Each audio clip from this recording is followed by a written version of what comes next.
C'est tellement difficile de trouver des vérités, des chemins à suivre, des destins, non, des destinations plutôt. C'est tellement difficile de se fier à une destination, à un trajet ou à une vérité. Mais il y en a quelques-unes qui ressortent. Comme par exemple la nature. Alors c'est un mot qui a beaucoup d'interprétations différentes. Mais par exemple mes vidéos, j'ai envie que le montage suive l'ordre du montage, suive l'ordre dans lequel j'ai filmé les choses. Ça, on n'y pense pas vraiment, mais ça c'est la nature. C'est un ordre naturel, c'est-à-dire c'est l'ordre dans lequel les choses doivent aller, dans lequel... Je vais me risquer à un truc, mais je suis pas sûr que ce soit certain. Mais c'est l'ordre qui demande le moins d'efforts. C'est l'ordre qui s'installe le plus naturellement. Et je vois une beauté extrême dans cet ordre. Et j'ai envie que mon montage soit le plus naturel possible. Et je veux pas qu'il donne le sentiment d'être naturel. S'il le donne, je veux que ça soit parce qu'il est naturel. C'était une façon que j'avais, par exemple dans le Crépuscule des idées, qui est une série de vidéos que j'avais fait, où pour, en guillemets, attester du fait que le montage était dans l'ordre, il suffisait de regarder la luminosité. C'est-à-dire que la luminosité diminuait de plus en plus. Alors on pourrait aller jusqu'à ne plus faire de montage du tout. Mais s'il n'y a plus de montage du tout, on peut dire que, en fait, on peut aller jusqu'à l'esthétique naturelle la plus profonde, c'est-à-dire plus faire de films et directement regarder la nature. Et évidemment, c'est ce que je fais. Mais en plus, j'ai envie de faire des vidéos pour partager un peu, pour faire vivre par procuration ça. Alors évidemment, j'ai aussi envie de me montrer. Sinon, mes vidéos, je les mettrai jamais sur internet. Je les garderai pour moi. Mais au-delà d'avoir envie de me montrer, j'ai envie de faire vivre par procuration mon existence à d'autres gens. Alors c'est peut-être... là ça va pas être très joyeux. Enfin je sais pas. C'est peut-être aussi pour exister au travers des autres gens. Mais en quelque sorte, les autres gens après existent aussi en moi, au travers de moi. C'est une vieille veste que je mettais quand j'étais tout petit, quand j'avais 10-12 ans. Quand j'étais petit, elle était beaucoup trop grande pour moi, maintenant elle est à ma taille. Ah, il y a des moustiques qui commencent à venir.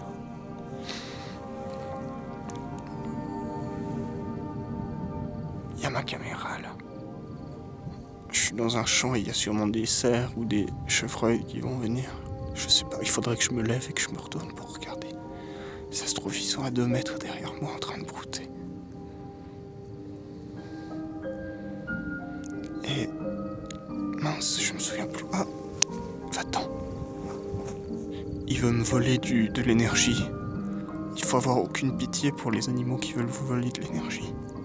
Parce que c'est l'ordre naturel des choses. Ils ont aucune pitié pour vous. S'ils faisaient votre taille, ils vous boufferaient en 1 seconde. Ce sont vos ennemis naturels. Enfin, ce sont mes ennemis naturels en l'occurrence pour l'instant. Dire que ce qu'il faut suivre, ce qui est beau naturellement, c'est ce qui se fait naturellement. Ça peut être aussi une logique, enfin une pensée qui finit par dire bah voilà, qu'il faut se laisser porter par le monde. Ce qui n'est pas toujours le cas, puisque dans la nature, naturellement, on a envie de se rebeller des fois.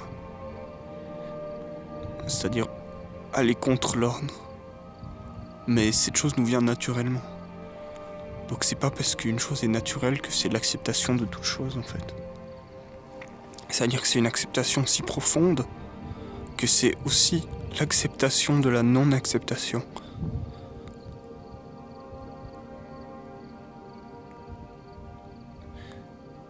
C'est-à-dire que si j'enferme un ours, non, si Si je mets un collier autour d'un ours et que je le tire avec une corde, ce qui serait le plus facile pour lui, ce serait juste de se laisser tirer.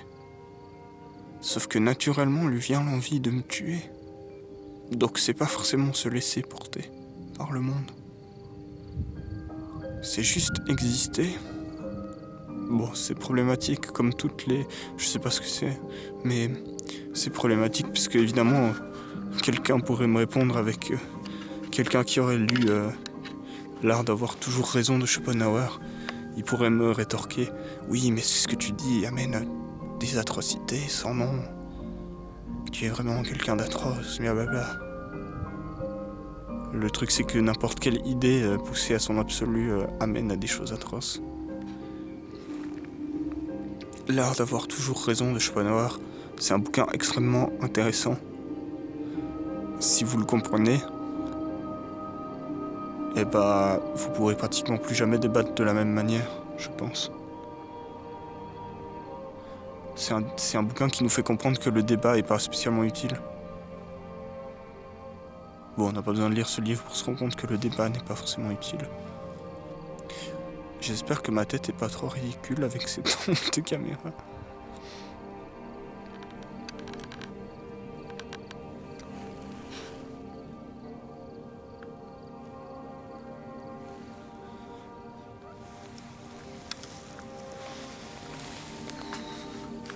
Je pense que je suis moins ridicule comme ça. Il faut que je regarde s'il y a des cerfs. Comme ça, c'est joli. C'est triste. J'aurais pu faire toute la vidéo comme ça. Avec la lune derrière moi. Tout ça parce que je me suis laissé porter par mon envie de me coucher dans l'herbe. Bon. Aïe. Il faut que je rentre.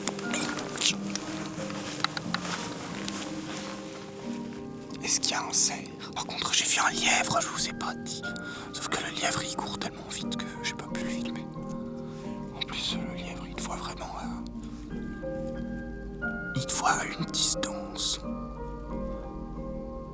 qui est telle que, à cette distance-là, pour toi, le lièvre, c'est un petit morceau de caillou parmi tous les autres. La lune, qui est si jolie, petite lune. Il y a une petite bestiole qui bouge là-bas. Je sais pas si c'est un blaireau ou un lièvre, mais il commence à faire tellement sombre que, à l'œil nu, je la vois à peine. Je vais essayer de vous la filmer quand même.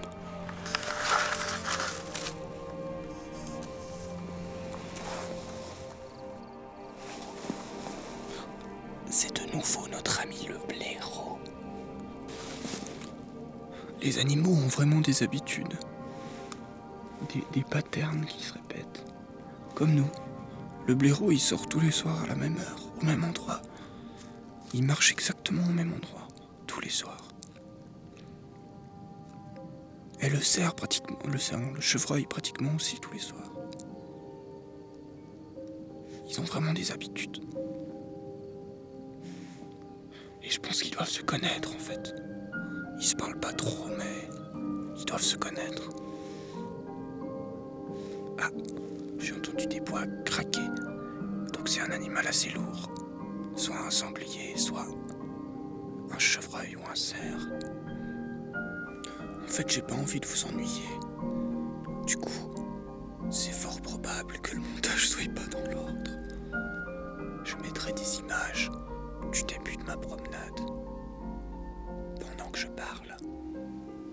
J'ai remarqué quelque chose. Quand je fais des vidéos, quand je commence à filmer, j'arrive pas à parler. Et au bout d'un moment, je m'habitue à la présence de la caméra. Ce qui fait que les premières images que je fais, c'est souvent des images d'insectes ou de fleurs où je dis rien. Et les dernières images que je fais, c'est souvent les images où je parle le plus et où je fais le plus de conneries. Je m'habitue à la caméra. Il y a toujours un moment où j'allume la caméra et je parle et je suis un peu trop sérieux. Et petit à petit, je me mets à dire de la merde. Des bêtises. Ah, il y a un renard qui criait. Mais c'était très loin, vous avez pas entendu, je pense. J'espère que j'ai pas trop dit de bêtises.